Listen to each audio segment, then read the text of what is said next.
Hare Krishna. Welcome. Nice to see you again. On the 27th of this month, October, we celebrate the disappearance day of our founder Acharya, His Divine Grace A.C. Bhaktivedanta Swami, Prabhupada. And that's when he left our midst, physically speaking. He never actually left. And so, since next week is Govardhan Puja, which is a big day on the Vaishnava calendar, so we've moved this forward. Normally I would give, or oftentimes I've given Govardhan Puja lectures, talks, but I thought I'll speak on Prabhupada today because that's pertinent, relevant.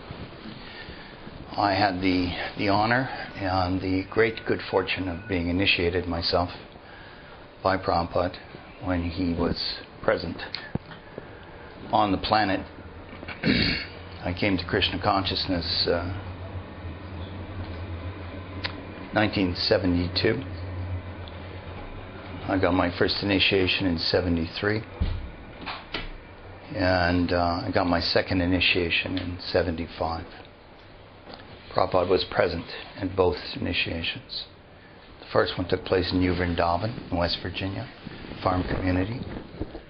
And the second one took place in Chicago, in Illinois. So I'm calling this talk Bhaktivedanta Swami, a simple man, an extraordinary life. And I'd like to divide the talk into two parts. First, I'd like to tell you a little bit of history. Prabhupada, I know you know a lot about him. Many of you do. So I thought I'd cover some of the things maybe you don't know. And in the second part, I'm just going to give you some anecdotes from my godbrothers and godsisters who were there from the very beginning. Much sooner than I was. Prabhupada arrived in America in 1965, September. It took him about a year and a half to establish himself, if you want to call it that. It was very hard going, very, very difficult. For most of us, no offense, most of us would not have been able to do it. Not at 69 years old. Think not. We would just, give up and go home. And no one would criticize. Why would they? So, Prabhupada was born September 1st, 1896. That's not this century. It wasn't the previous century. It was the one before. 1896.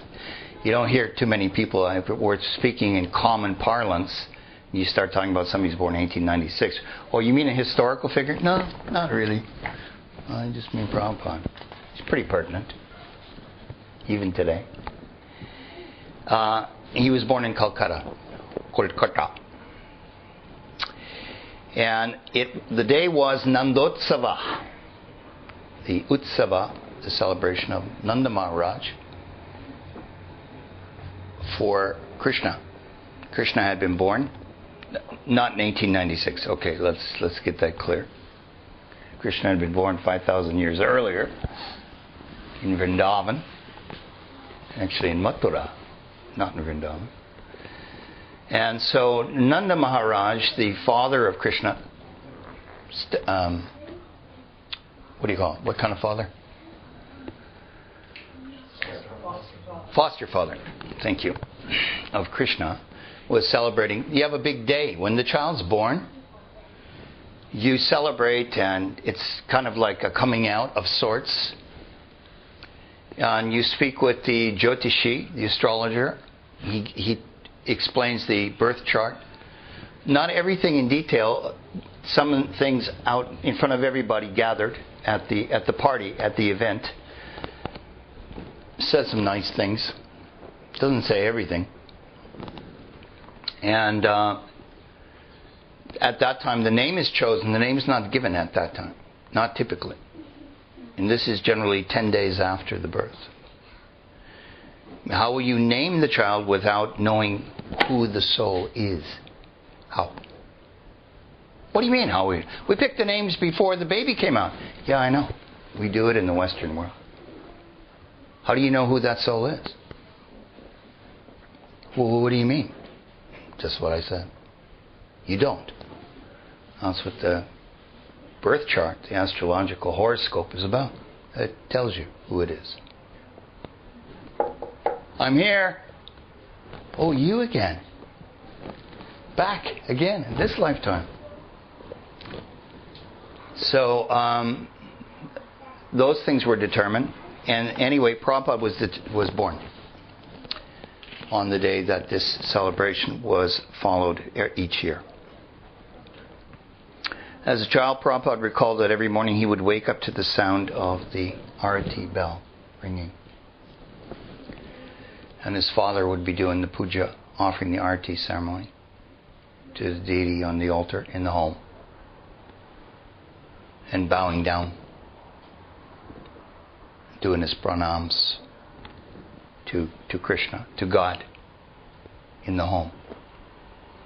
Every home should have an altar? No. Every home must have an altar. Must have an altar. I don't care what religion you belong to. It doesn't matter what manifestation of God you believe in. Every home must have an altar. Where will you keep the sacred space? Where do you keep the sacred energy? Where do you sit when you meditate? In front of your altar. At the foot of God. At the foot of the gods. Some people just have little crystals and rocks on their altar. Still an altar. So, that's the sound he woke up to. His father was Gaur Mohan Dey. Surname was Dey. D-E. And his mother, Rajini, named him Abhay Charan. Abhay Charan. What does Abhay mean? This is called an Abhaya Mudra. What does it mean? Fearless. So, one who is fearless having taken shelter at Krishna's lotus feet. How do you become fearless? Take shelter of God. You don't believe me? Test it out. That's how you become fearless. Because wherever you turn in this world, my friends, it's fearful. What if this happens? What if that happens? What if this doesn't happen? What if that doesn't happen? Oh my God, I'm riddled with fear. The only way you're going to get unriddled is by being close to God. It's the only way. So it was a very apt name for Prabhupada because that man is fearless. He is afraid of nothing. I saw him in many situations. I was not one of the so-called big devotees, the important characters at the time. I had a service that I thought was pretty special and pretty important, but still, I couldn't get in. It's hard to break into the inner circle. They had him so well guarded and protected that, you'd have to show your papers. No, I'm kidding. But I didn't have as much personal association with Prabhupada. I had some, not a lot. So the astrologer did the horoscope for Abhay Charan Day, and the family was very happy with the auspicious consultation or reading that they received. And the astrologer at Prabhupada's birth made a specific prediction. And the prediction was that when this child reached the age of 70, he would cross the ocean, he would become a great exponent of spirituality, and he'd open 108 temples around the world. That's what he said when he was a babe in swaddling clothes. Not bad. Did he do that? Oh, yes, he did. Well, you can say, yeah, but he was 69. This guy said 70. Pretty good. Pretty close. I'm impressed. He did that. He did exactly that. Now, I have a lot of clients that tell me, oh my God, I'm not happy in my job, I'm not happy in my profession, and I'm just, what can I do? I'm too old to change. I said, how old are you? 42. 42, huh? Really getting up there now. If you're not doing your dharma, if you're not doing your life purpose, if you're not acting in harmony with your nature, with your God-given gifts, then what are you doing? What are you doing? Well, I work for J.C. Penney. Fine. You doing retail? Yes. Do you love retail? I love retail. Perfect. I hate retail. Oh, then what are you doing? I have a job. I pay my bills. Okay. No argument. I do not hope that you will spend 20 years, 30 years, or 40 years doing a job that you don't like. Because that means we're not doing our dharma. We're not doing our purpose in life. Not good. Alright? Okay. So Prabhupada did his purpose. He was a late bloomer. That's what I was going to say. What's a late bloomer? A late bloomer is somebody who really comes into his own after what age, roughly? Do you know? 40. Roughly. What do you mean? I'm not going to be able to figure it all out before I'm 40? Oh, you'll figure out lots of stuff. But you may still not yet be doing your purpose. I realized what my purpose was at the age of 33. I had an awakening at 19. I became a devotee at 22, 23.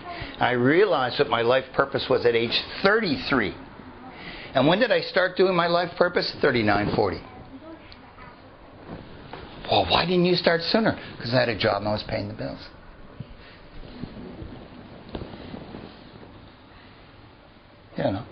Practical. We're real. This is the real world. Well, they say it is. It's the illusory world. But it's the real illusory world.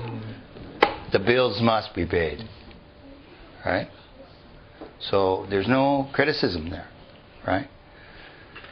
But we're not here to pay bills, friends. We are not here to pay bills. That is not the meaning of life. And if you think all your time is dedicated to paying bills, we need to do some sort of restructuring. Okay? You're welcome for that little piece of advice, in case you had not yet realized it. Correct? I want you to be happy. Prabhupada wants you really to be happy, and Krishna absolutely can't wait for you to be happy. Okay. I'll never get through these notes if I keep waxing eloquent here. So when Prabhupada was 1.5 years old, he fell sick with typhoid fever. And the doctor came, family doctor, and of course his father, his parents were Vaishnavas. Vaishnava means worshipper or follower of Vishnu. We are Vaishnavas here. And then you might say, yeah, I thought you followed Krishna. We do follow Krishna. And Krishna and Vishnu are the same person. Vishnu is usually in a 4-armed form. Krishna is in a 2-armed form. But we see Krishna as the source of the Godhead. So the family doctor said, oh, there's only one thing that's going to cure him from typhoid, and that's chicken broth. In America, that's like kind of an in-joke, It's a real Jewish thing. Oh, you need to eat some chicken soup. You'll feel better. That's how they say it in New York. Right? Very common. So his father said, no, we don't eat chicken soup. We're vegetarian, strict vegetarian. This is the only thing that will help him. Says who? But anyway, they brought the chicken. I will make it at my house, the doctors. I'll bring it. He brings it. Well, he fed it to Prabhupada and immediately threw it up. I think that's as close as he got to meat in his life. Okay, that didn't work. Okay, I'll get that out of here. Anyway, he recovered, right? He said, if you don't feed it to him, he will die. Well, he lived. There's the good news. Okay. His father had a clothing business or a cloth business. In India, they would say more like a cloth business. And with cloth, you can make whatever you need. You go choose your cloth, and then the seamstress would sew up whatever you like. Still today in India, it's like that in many places. And so he'd leave his shop at night, and he'd set in the middle of the floor a bowl of rice before he left. Why would he do that? So the rats would eat the rice and not the cloth. So, ingenious. It worked, apparently. And then he'd come home and he would read Srimad Bhagavatam, Bhagavad Purana, Chaitanya Charitamrita, which are books that are integral part of the philosophy of Krishna consciousness. So this is, 1900 back then. He would sit and he would chant on his japa beads. He would chant Hare Krishna, Krishna Krishna, Hare Hare, Hare Ram, Rama Rama, Hare, just like you were doing. And that's what he would do. And Prabhupada said, my father said, God has 10 hands. If God decides to bless you and benedict you, He will give with 10 hands. How will you receive? You only have 2. You can hardly receive anything. When God decides to take from you, take things away from you, don't forget He has 10 hands. You only have 2 to hang on. You're going to lose some stuff. One of the most common names for God is Hari. Hari means one who takes away. That's what it means. So as materialists we think, yes, that's God. One who takes away all my anxieties and my fear and my suffering and my sorrow. That's Hari. Yes. Does He only operate in that way? No. As a spiritual person, He may take away everything from you. You say, I lost my job, I lost my relationship, I lost my car, I don't know.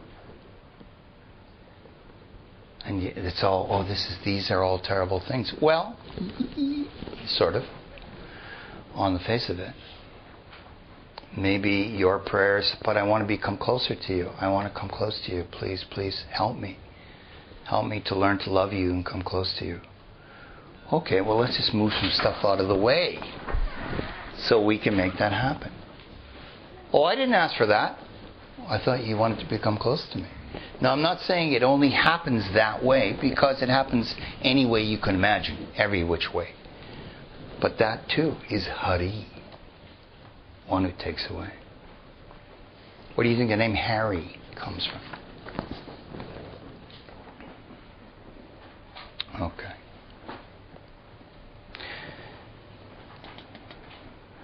Prabhupada said his father would go to work, but and he would sell cloth. He'd go in the afternoon, and then in the evening. In India, very often you go in the evening to shop because of the heat, So afternoon, late afternoon, evening, morning is also for shop trading hours. But he says, my father's business was mostly puja, worship. That was his first business, maintaining a shop. That was later. So Prabhupada grew up from birth in a very God-conscious household. And oftentimes sadhus or holy people, or some semblance of holy people, would come by and visit. And Prabhupada said they had up to 4 or 5 guests a day. They were right in central Calcutta, or north central Calcutta. I mean, right in the middle of it. Prabhupada often referred to himself as a Calcutta man. I'm a Calcutta man. Born and raised in Calcutta, like you may be a Dublin man, born and raised. You may, or as they say here, you're a dub.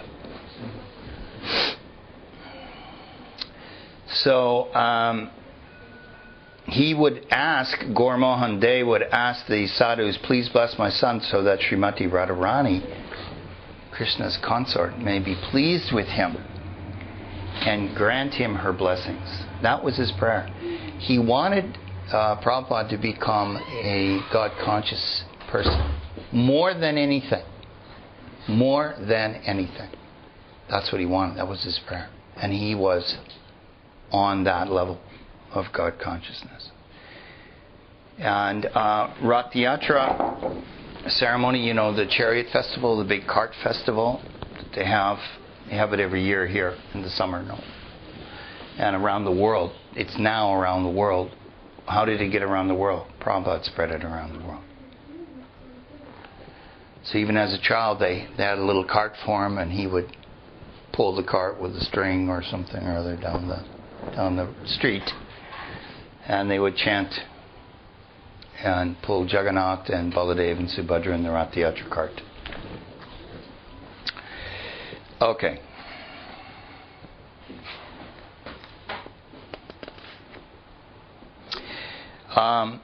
There were 2 good schools in Calcutta at that time, and one of them was the Scottish Churches College. And this is during the time of the Raj, when the British occupied India. Now the Irish know this very, very well, what it means to be occupied by the British, because you guys tolerated that for some 800 years, which I'd say that's fairly tolerant, wouldn't you? Maybe overly tolerant in some ways. Anyway, so the British occupied, and the Scottish churches was all men of the cloth, priests and from, I guess, Church of Ireland, Church of England. And they were the teachers, but it was a very good school and a very high standard of education, and he was taught in English. And he finished the final exams to get his BA, his Bachelor of Arts degree, which he did not go and collect, even though the exam was passed. He did not go to officially get the presentation of his degree. So subsequently, he never actually possessed the degree. Why did he not do that? Gandhi's movement? Yeah, because of Gandhi's movement. He became a follower of Mahatma Gandhi, whose goal was to drive the British out of India. I won't get into all that, because that would be a whole lecture in itself. But anyway, that's what happened. So he became, here you'd say a Republican, nationalist. All right. So he could have possibly sent Prabhupada to go to school in London, but he knew if he went to London he would get contaminated by Western thought, Western conditioning, behaviors. It's very common. You become like whom you associate with. Do you not? Why are we all sitting here associating with each other? Because we're trying to raise ourselves up. Right? That's why we want to associate with people of higher consciousness. So he did not want his child to go to London.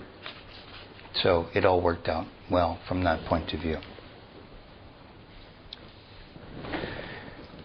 Prabhupada joined Gandhi's freedom movement or liberation movement at age 24. He met Bhaktisiddhanta Saraswati, his guru, in our line at age 26. And he took initiation from Bhaktisiddhanta when he was 36.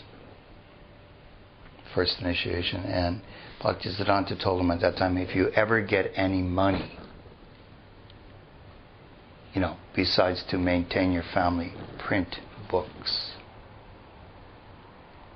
So you can share this knowledge of God consciousness, of Chaitanya Mahaprabhu's movement, to raise consciousness by the simple method of chanting Hare Krishna, the names of God, which is the Dharma, the Yuga Dharma, the Dharma for this age. This is the easiest way to approach God in this particular age, when 98% of the people are not interested in spirituality. Okay. Prabhupada, because he didn't accept his degree, I think his father found him a position with a man that he knew, and he somehow or other got into the pharmaceutical business.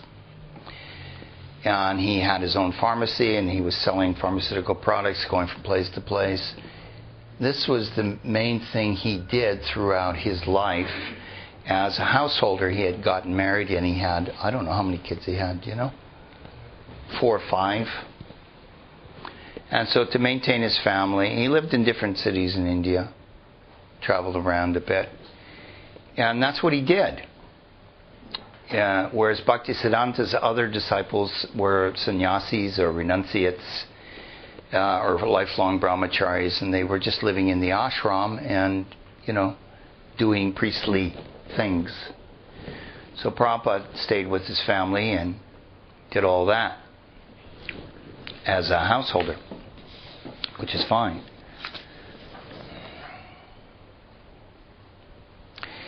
Then the older he got, what's really interesting is, I talk about doing the Dharma. Do your Dharma. Do what you've come here to do. Do your purpose. Even materially speaking, do your Dharma. If you do your Dharma according to Bhagavad Gita, even that will get you out of the material world. If you do your Dharma and you're attentive to your duty. It won't necessarily get you close to God, but it could get you out of the material world. It's true. So here was Prabhupada doing his pharmaceutical dharma. How'd that go? It didn't go very well. I mean, it did, and then it didn't, then sort of it did, then it didn't. And this statement he makes here, I've seen this, I've heard this so many times. He said, I thought, let me first of all become a rich man. Then I shall do this Dharma. You know how many times I've heard that? Since I've been in my early 20s. First, I will become wealthy. I will establish myself materially, financially. Then I will do my Dharma. Guess whose mouth it came out of? My own. Was that me? Did I just say that? Yeah, you did. And him and him and him and this one, that. They all said it. Now, if this thing you're doing to become a wealthy person is part of your Dharma, okay, maybe that's going to work. Well, did Prabhupada become a wealthy man? As a pharmaceutical guy? He even started his own factory at one stage. Did he? No, he didn't. He ended up in debt. So much for the, let me become a wealthy man and then I'll do my Dharma. Because what was his Dharma? His Dharma was the same as it was all along. Does your Dharma change? No. You can do different things within the context of your Dharma, but it has to be reflected in the essence of your being. Prabhupada, even as a child, refused to take medicines. He didn't like medicines. And at the very 11th hour, the very end of his life, he still wouldn't take medicines. He was obstreperous. You couldn't get this guy to take medicines, yet he owned a pharmacy. He'd sell you medicines. You know? Because that was not his Dharma. That's what I'm saying. Now, no one else has said this that I've heard, but I'm saying that was not his Dharma. His Dharma was what he became later, around 60. Well, there's a late bloomer for you.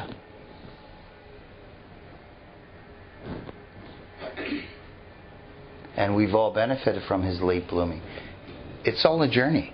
It doesn't matter. Don't sit in your life and look back, oh my God, you know, I regret this, I shouldn't have done that, and then I did this and that. Don't worry about all that stuff. It doesn't matter. Honestly, it doesn't matter. Just remember what it taught you. What did you learn when you look back? Sure, it sometimes takes a while. You need a little time. Then you look back and, oh, God, yeah, okay, now I see. I wish I would have seen at the time, but you didn't. But you see now. That's good enough. Don't regret, oh, God, wasted so much time. Did you waste? No. You didn't waste if you see now. You didn't waste. It's not a waste. You could have handled it differently. Stop beating yourself up, please. It doesn't help. Forgive. Let go. So, at age 66, before that, he tried to start the League of Devotees in India, which was a national. He wanted it to be an international organization around the world, the League of Devotees. But the Indians were not really interested. Couldn't get it to stick. Yeah, you had a few people getting together for a little sadhu sangha from time to time, but he had this vision, and that wasn't. And then it would fall apart. People would be interested, then they'd be disinterested, and he'd have a place to do it, then he'd lose the place. And anyway, he tried. He tried for a long time. He took sannyas. I can't remember what age. Do you know? What age did he take sannyas? 56. Was it that young? 59. 59? Yeah. Okay. All right. That means he became officially renunciate. He left the family at that time and became a sage, renunciate, a person who walked alone, essentially, through life. At 66, he translated and printed the first 3 volumes of the Srimad Bhagavatam into English. Sanskrit, he does the word for word. Most scholarly presentation of Indian philosophical Sanskrit literature, pretty much, on the planet. I used to be in charge of his Sanskrit department. I worked on the Chaitanya Charitamrita and the Srimad Bhagavatam for Prabhupada when he was here. All of those books are in every major library in the world and every major university library, because that is the level of scholarship and presentation that was achieved by Prabhupada. But they never gave him the BA officially. Brilliant man. Brilliant man. Okay. At age 69, he jumped aboard the Jaladuta, the water messenger, steamship or cargo ship. Bummed a ride from Shrimati Morarji I want to go to America. Yes, Swami. Yes, you want to go to America. You're an old man now. Stay in Vrindavan. Don't go. You will not like it there.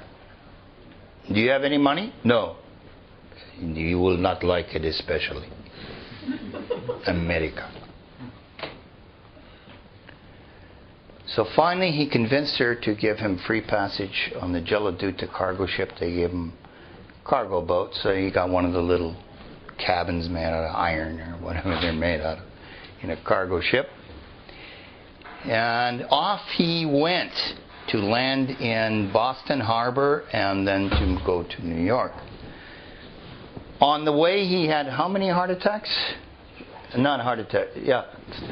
2 heart attacks on the way. 2 heart attacks. This is not even dealing with the seasickness when the boat was going up and down in the middle of the Atlantic. That was prior. Then the heart attacks came. He did not know if he would survive the trip. He had a trunk of the books that he had translated into English, Srimad Bhagavatam. He had his japa beads, a few clothes, and $7 US. Oh, you can get a nice hotel for $7 in the US. Not a problem. No, I don't think so. And he had an introduction to stay with an Indian family. I think in, was it Butler, Pennsylvania, initially. That's what he had. 69 years old. Never been to America. Would you do that? If you told anybody you were doing it, your loved ones, what you're going to do, you're sitting there, you're 69. I'm going over here, such and such. I got $7.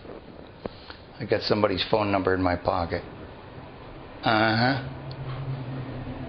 If you live in Ireland, they put you in John of God's. You'd be gone in no time. They put you in the place they put you when you're not stable.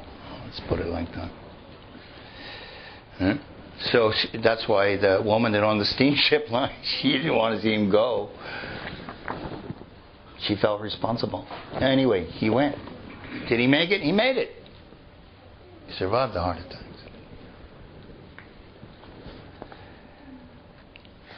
Then he got to New York and he lived in the Bowery. The Bowery is like Skid Row. It's the lowest of the low of the low. It's full of alcoholics and drunkards and I don't know, I guess drug users. I don't know how many drug users are back then in that day, but Bowery was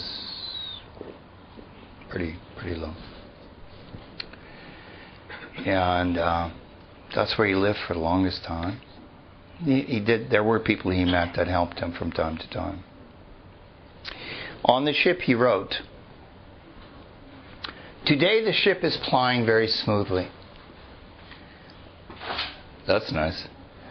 "I feel today better, but I am feeling separation from Sri Vrindavan." For the longest time he lived in Vrindavan, Krishna's birthplace. Before he came to America, he had been there for actually several years.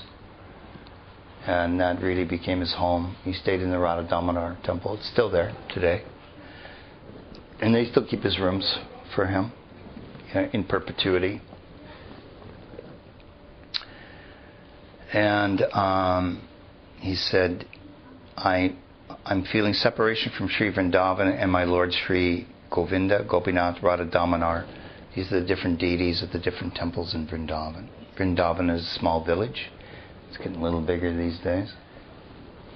It was when I was there in 76 for the first time. It is a village of 5,000 temples. Everybody in Vrindavan is Krishna conscious, is God conscious. It's a pretty amazing place. Now it's gotten a little more commercial and a little bit more materialistic over time, to tell the truth. But back then, even in my young age, what a place. So potent, so pure. Anyway, he says, my only solace is Chaitanya Charitamrita, the book which he was reading, in which I am tasting the nectar of Lord Chaitanya's Leela. I have left India. Does he call it India? No Indian calls it India. Bharata Bhumi. So the land of Bharata. That's what the Indians call it, Bharat. Just to execute the order of Bhaktisiddhanta Saraswati, my guru, in pursuance of Chaitanya's order. I have no qualification.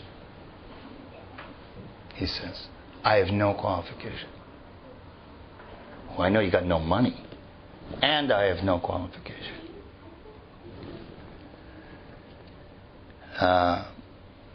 But I have taken up the risk just to carry out the order of His divine grace. I depend fully on the mercy of them all.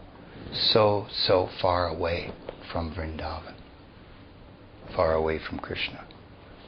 September 10th, 1965. Okay. So, enough history. Now I'm going to tell you some anecdotes from some of my god brothers, god sisters, maybe one or two from me. Prabhupada finally established a storefront. It was actually a little shop on one of the big streets in Manhattan. And he had some regulars coming. It was a little shop with big windows like shops have in commercial areas. And above the door was a sign, Matchless Gifts. That was the sign. So it was a little gift shop called Matchless Gifts. Well, who had the matchless gift? The gift of them all. That was matchless. He did. Somehow or other. So that's where he began, and he would give his classes and do the chanting, and he'd cook prasadam. He'd cook Indian-style food and then offer it to Krishna. And once it's offered to Krishna, it becomes spiritualized because God has accepted it. And when you eat it, it actually removes negative karma. We're going to give you an experience in that a little bit later. And chanting, dancing, feasting is the program here, pretty much. The fast way back to Godhead, to clear the old conditioning, the negative conditioning, the materialistic thoughts, desires, and contamination, to purify the mind, the heart, and reach the soul. So he would cook. Did a lot of cooking. A lot of cooking. Delicious. Delicious prasadam. So that's what he did. And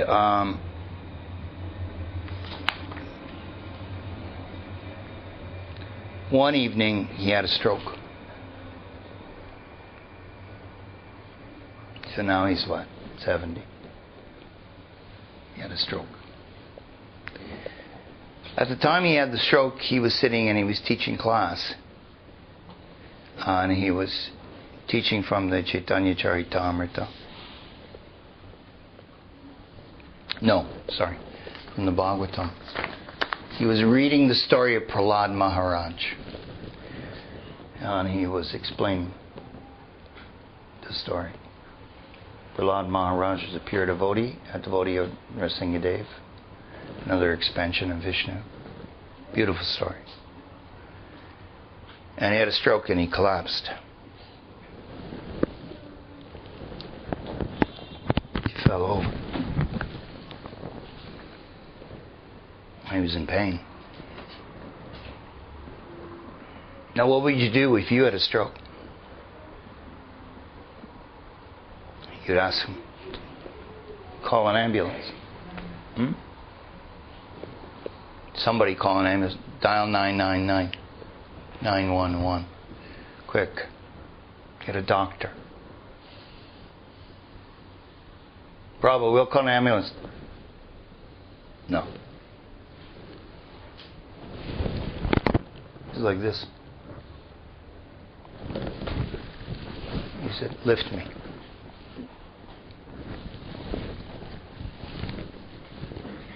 And he kept teaching. He kept telling the story. He kept quoting the Sanskrit. And the boys would take turns. One of them would prop him up. Because if you didn't hold him, he'd fall over.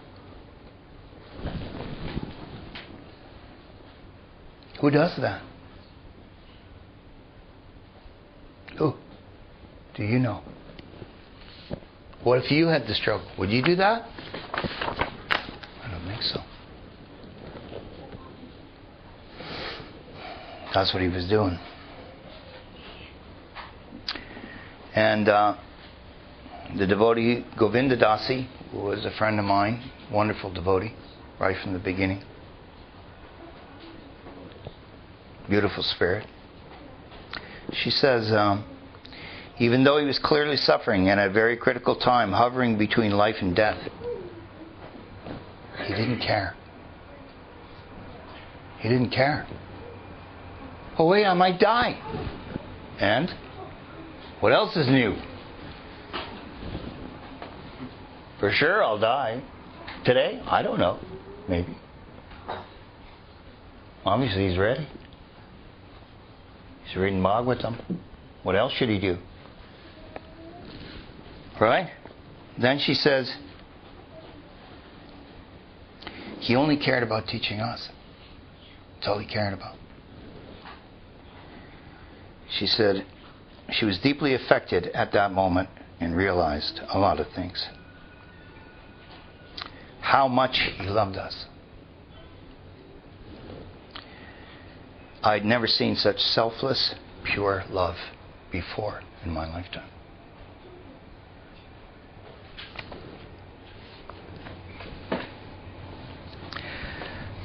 Once Prabhupada gave a lecture, anyway, he recovered from the stroke. He recovered.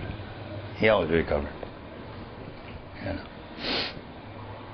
So, he gave a lecture, and near the end of the lecture, he says, during the lecture, he kept emphasizing, we must become 100% Krishna conscious. You must become 100% conscious of Krishna and connected to Krishna, to God.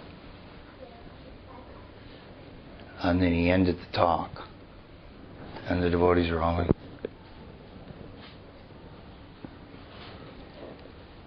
how in the world are we going to be able to do that? I mean, oh God, that's going to be impossible. We won't be able to do that. And then they had a Vyasasana. This is a Vyasasana, this little seat. But this was a big one with like 3 steps up. So he looked at the devotees, and they were kind of somber. And he stepped off, he stepped down to the first step, and he looked up at him and he says, even 90% God conscious, Krishna will come and take you back.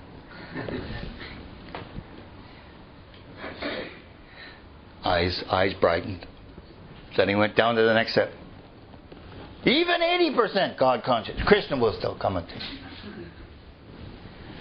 Then he came all the way down to the floor, and he took his chadar, his, what do you call a chadar? In English? Poncho, yes, good enough.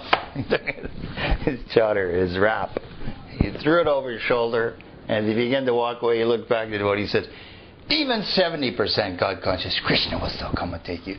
Jai Prabhupada! So, it ended on a positive note. So, this is a great story. Prabhupada had translated the Bhagavad Gita, which is spoken by Krishna to Arjuna. We have Bhagavad Gita here. We have many, many, many copies available, don't we, Manu? Many copies. If you don't have one, Haribol, thank you. I buy them by the box full and give them away. You must read Bhagavad Gita. And that's, if you're a devotee of Krishna, that's what you will get. The story about Krishna and Arjuna. So he translated it as a person who is a devotee of Krishna. And he needed to get it published. He wanted to get it published. So Allen Ginsberg was a very famous guy in New York. He was a famous member of the counterculture. We used to call it also the counterculture. To you, it might mean the 60s. Well, I'm a child of the 60s and went through all the stuff that the 60s means.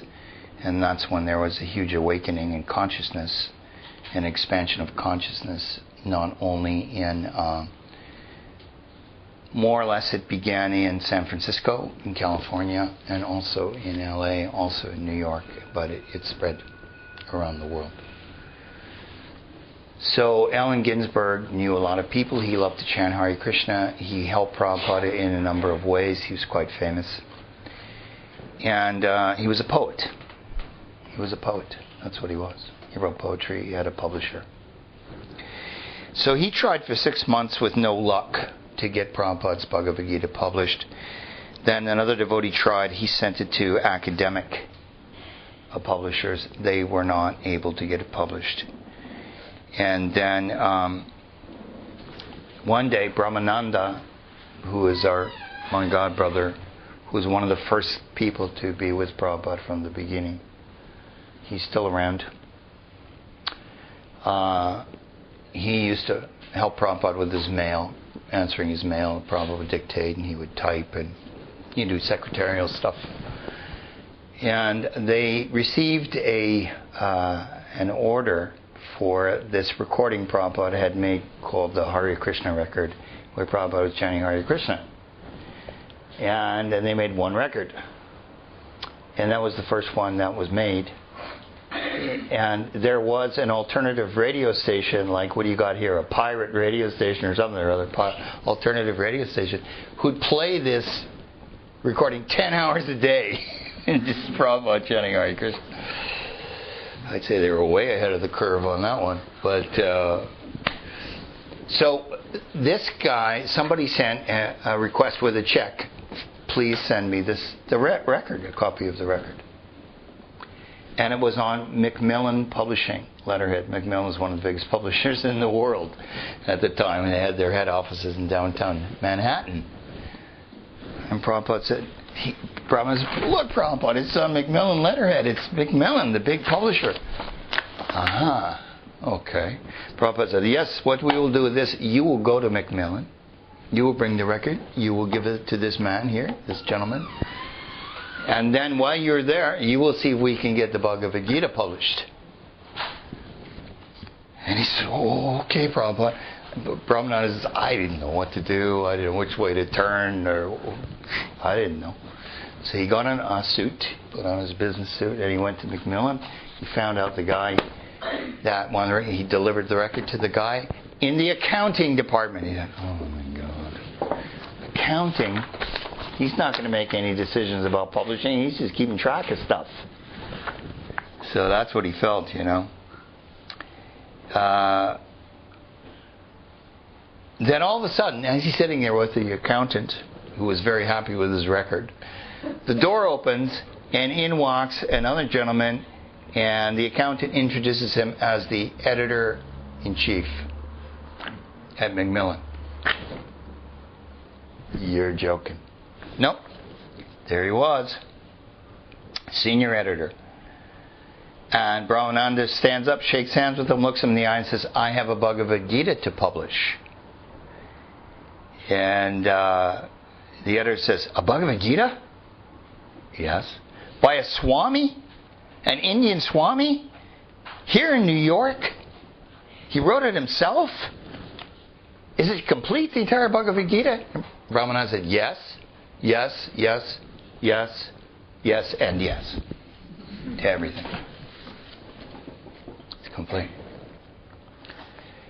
And the editor said, that's exactly what we're looking for to fill out our religious section. We've got the Quran, we've got something on Buddhism, but we don't have a Bhagavad Gita.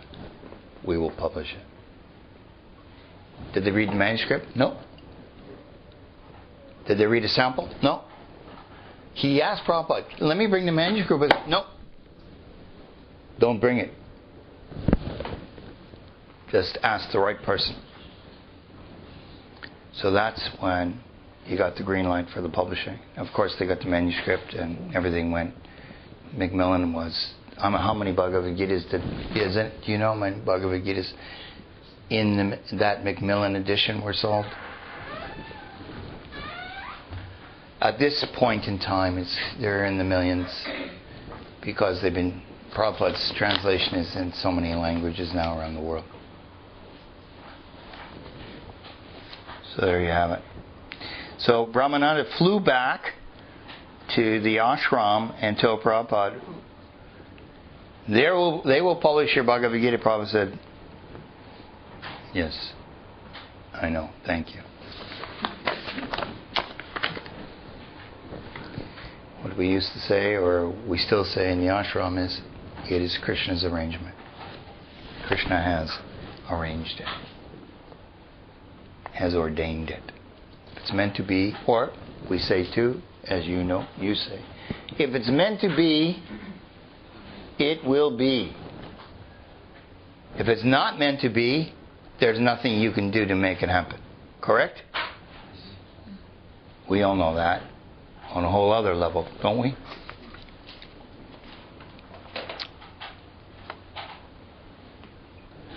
This is a beautiful story. Sudama was a good friend of mine. Sudama Swami. He is a black man. His family served, I don't know how many generations of presidents in the White House. They were the house servants, black family, way back. So that's the family he came from. They were also very artistic and creative song and dance guys. And Sudama was a very lovely, lovely, gentle soul. Very refined soul. So Sudama came when he was like, I don't know, 18, 19. He came to Prabhupada. And for a while he was one of Prabhupada's assistants or servants. And on a particular day, this was in, I'm not sure honestly where it was in America. Sudama was a fairly new devotee. He hadn't really read anything. He was chanting Hare Krishna, eating prasadam and listening to lectures and, doing the kirtan and everything like we all do. But he didn't know a lot of philosophy at that time. He was new. He was young. See, Prabhupada has a nap in the afternoon, traditionally. So he was coming in after Prabhupada's nap. He knocked on the door. He was going to bring him a little drink and rasgulla, a little Bengali sweet. And he walked in the room and he said, in the room of Prabhupada's room, the window faced the backyard of the house, as you would say here, back garden.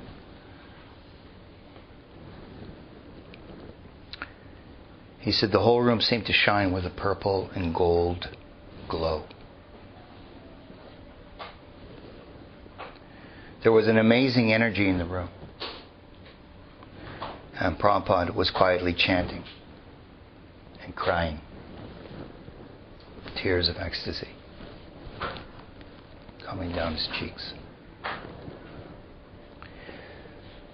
Sudama became alarmed and backed out of the room and went to Govinda Dasi, who I just told you about a moment ago, and asked, what's happening? Is Prabhupada okay? Is he having a fit? She said, no. He's fine. She didn't go in. He's fine. He's having a relationship with Krishna. That's what he's having. She said, this is Krishna consciousness. This is love and devotion with God. Sudama said, wow. Then, a few minutes later, he went back in. And Prabhupada was still sitting, chanting, crying, quietly. And Prabhupada said, Sudama, don't leave. I'm crying because of the mercy of my Guru Maharaj, my Guru. By his mercy, I'm allowed to see Krishna. I can see him. As he looked out the window, he said, I see him right now, over the grass, right there. He has appeared. And Sudama said, it was so intense, the whole atmosphere, I started to cry. Prabhupada said, why are you crying? Sudama said, because you are so powerful and so merciful. I've never met a soul like you before. Prabhupada said, that is Krishna's arrangement.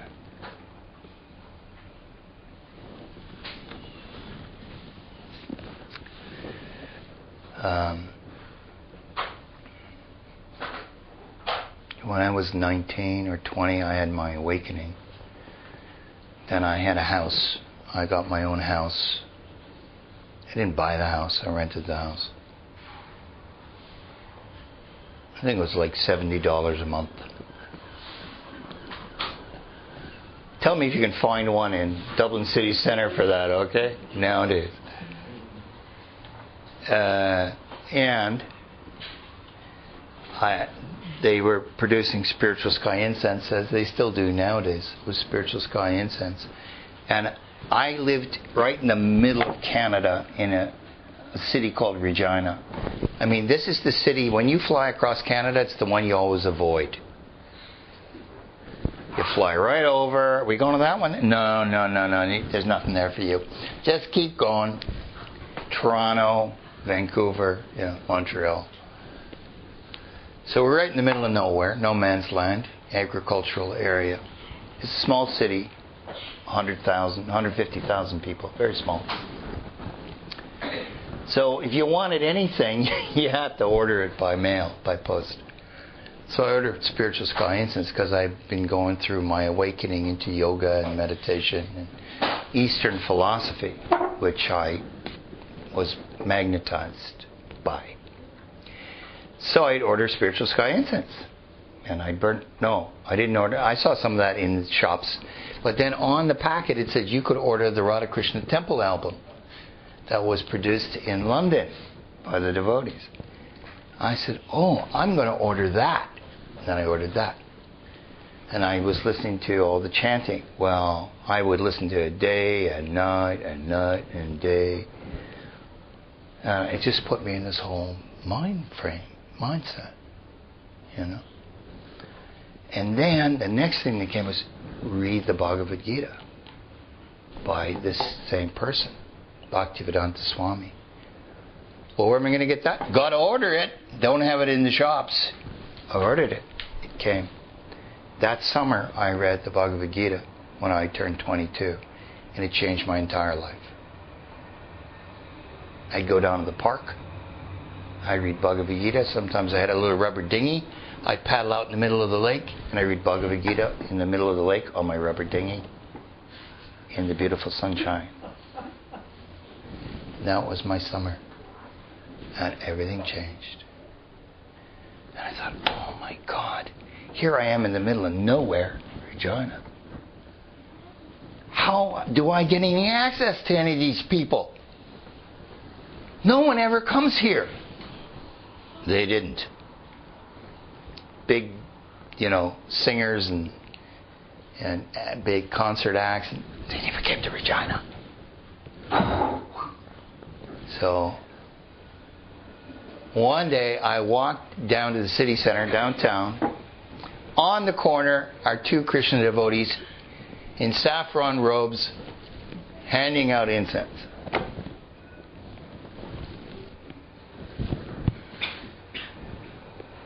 There they are. They're standing there. Well, that was that for that. I went and met them. We got the big blue bus here. Come on to the big blue bus. We'll make you some prasadam.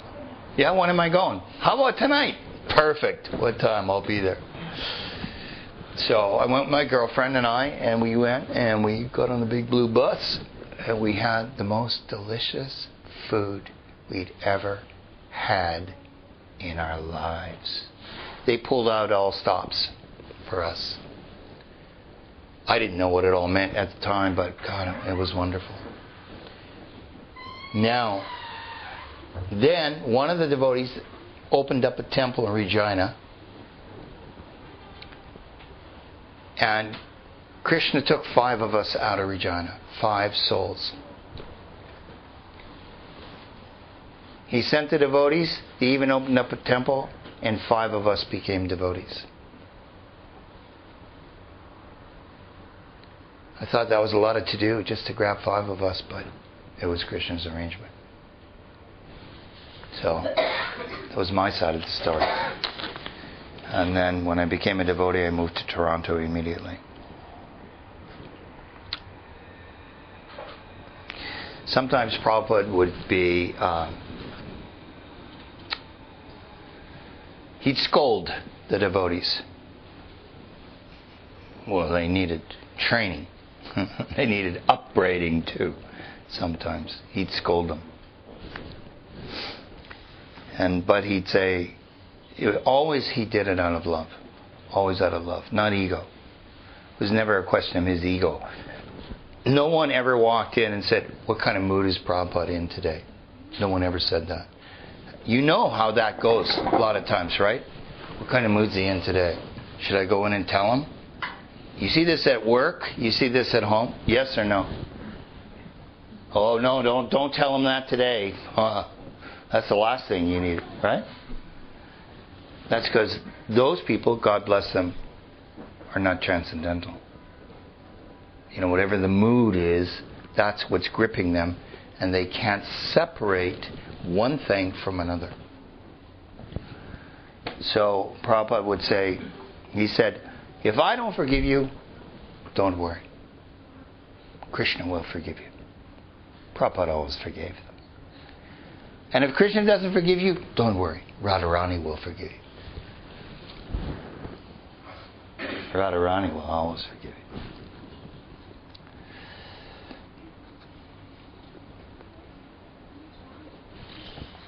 Okay, I'll try to wrap it up here pretty quick. Prabhu.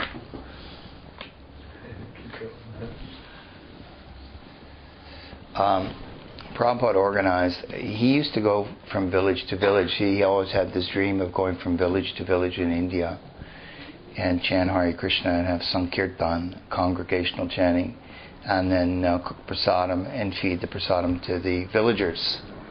And when he would do that, when he would organize it, people love it. They loved it, especially in India, naturally. Because it's part of the culture.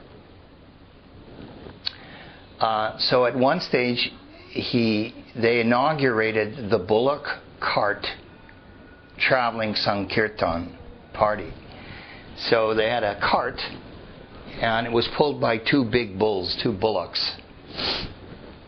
And they were going, you know how fast that goes, don't you? That's pretty slow. But this is very common transport still today in India. You will see it. Even in the cities.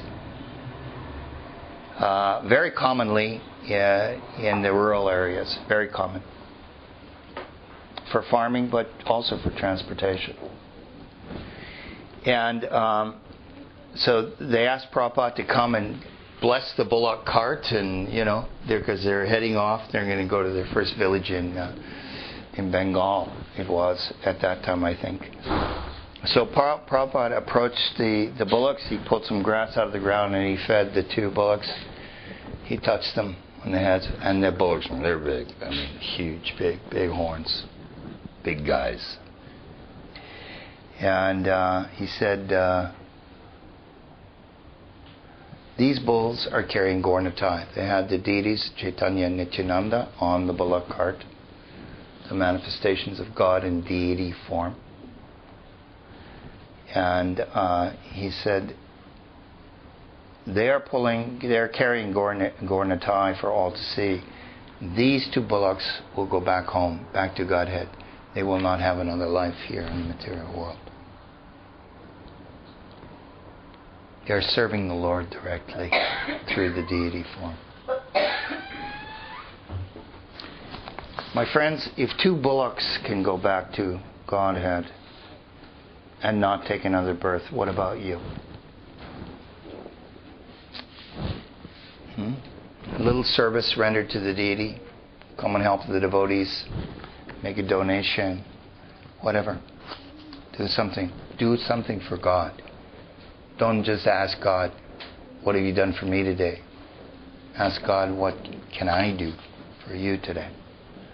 That's all. That's the whole mystery in all of this. In Bhakti Yoga, that is the mystery. I've told you the whole mystery. Treat God like a friend. How can I help you? How can I help you? Do you need something?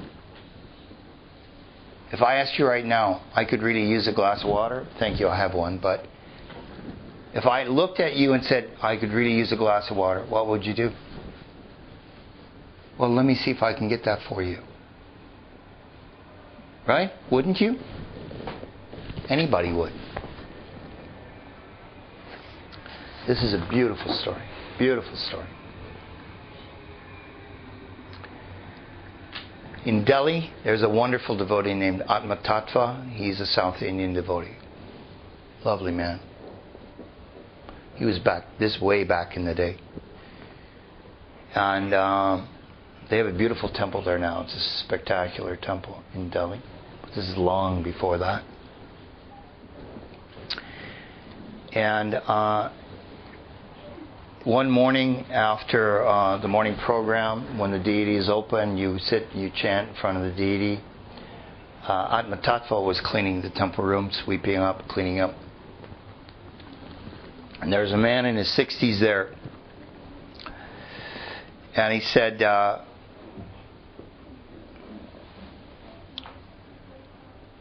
are you a disciple of Prabhupada? And Atma Tattva, he's a young guy. Yes, I am. The old man said, I too want to become a disciple of Prabhupada. Indian man. And but they told me that I have to come and serve in the temple for 6 months before I can become a disciple. Because they want to see that you're sincere, you're serious, you're chanting, you're following the rules, and you're not doing some other stuff that is not part of training your consciousness. Practicing yoga. That's what they want to see.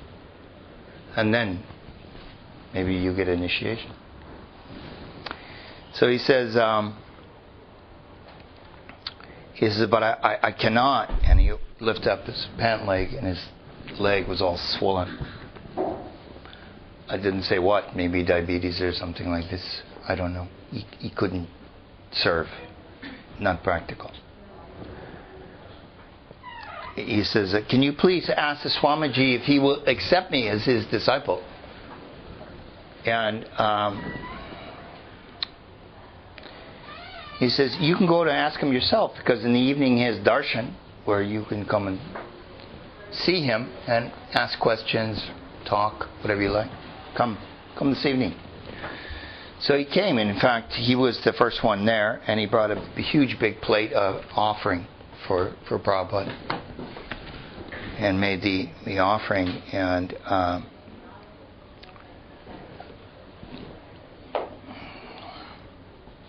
with great emotion, he told Prabhupada, Swamiji, I want to chant Hare Krishna. I want to chant Hare Krishna. And Prabhupada said, yes, you can chant. Why not? And he had his beads with him. And Prabhupada said,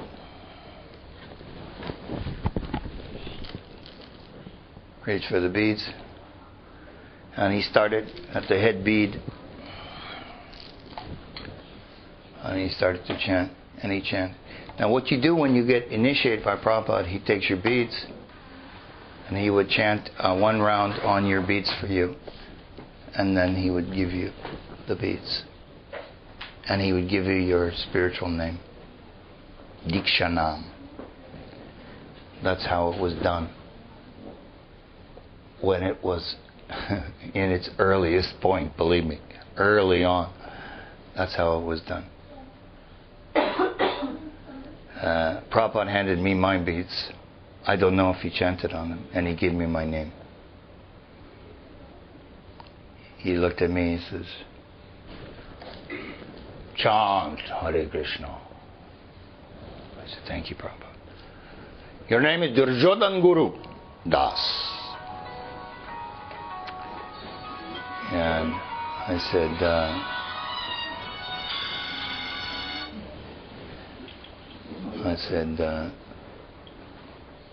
Duryodhana-guru das. I said, well, who is that, Prabhupada? Duryodhana-guru, Balaram. Like this he told me. I didn't know. So it was Krishna's brother. Because he taught Duryodhana in the Mahabharata how to fight with the club. So he was his guru. Warrior guru. I love it. So anyway, Balaram is the original spiritual master. Also. So anyway, back to the man. And Prabhupada showed him how to do it. Hare Krishna, Krishna Krishna, Hare Hare, Hare Rama, Rama Rama, Hare Hare. And he chanted around the entire mala. All 108 beads, and he handed the beads to him. Did he accept them for initiation? Not technically. Not technically. Well, that's what happens when you get initiation. And he gave him the bead. And Atma Tattva went with him. He's sitting there. I can't believe it. Can't believe what just happened. Because that never happens. Even back then, it never happened. But it happened. Right?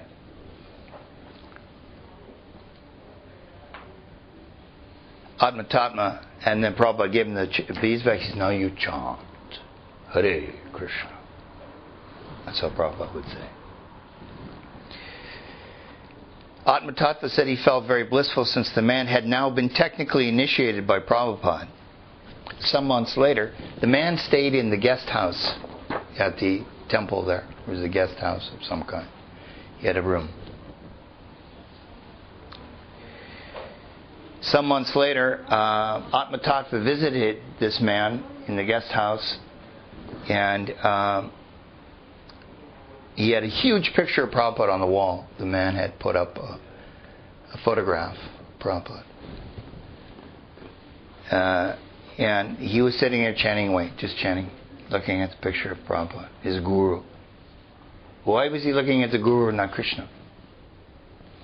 Because the guru is the via medium. He's the one that can take you to Krishna. So you can chant directly to Krishna and look at Krishna, but the guru is the key figure who will make your presentation to Krishna, if you will. He'll make your plea on your behalf. So, anyway, he was looking at Prabhupada's picture and he was chanting. And then the second time Atma Tattva went to meet him, I don't know when that was, he had passed away. He had died. And when they found him in his room, he was chanting. And they heard him outside the door earlier that morning. He was chanting. And when they opened the door and found him, he was dead. And they could not get the beads out of his hand. His grip was too strong to get them out. And that's all he did. In the final week, he sat in one place, looked at Prabhupada's picture, and chanted. And the last thing they heard from walking past his room was this man chanting. And he died. So, okay, better end it there. Questions? Comments?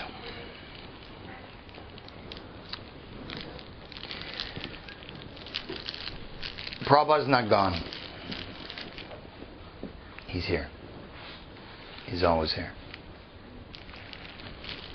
There's one other story there where back in the early days they got an aerogram from India, and the devotees, this was in San Francisco or someplace, and they hadn't seen an aerogram come all the way from India. Oh my God, a letter from India. I wonder what's in it. All the young devotee girls, these are girls. Prabhupada, we see you got a letter, and the letter was open and it was on his desk just a little later. Prabhupada, what, did you get a letter from India? Yes. What was in the letter was good news? Yes. Well, what did it say? My sister has died. They're looking at him. She was a pure Vaishnava. She was a devotee from the beginning of her life. And now she is with Krishna. Yes. Is very good news. We think death is a tragedy. Is it a tragedy? When you lose someone, it feels like that. It's a tragedy. It's a loss. It brings sorrow. Is it a tragedy? No. Not for somebody who's God conscious. That's the glory of becoming God conscious.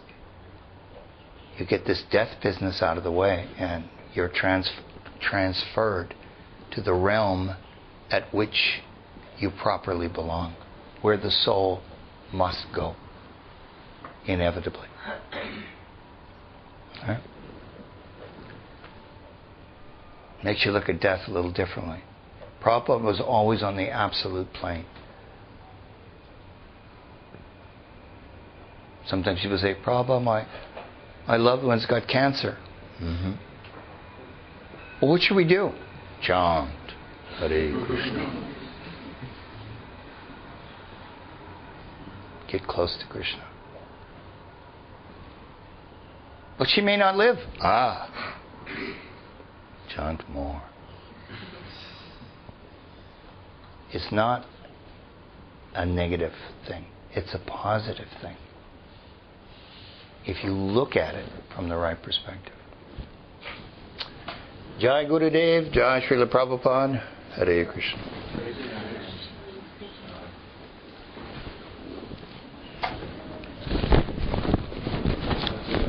Thank Duryodhana-guru for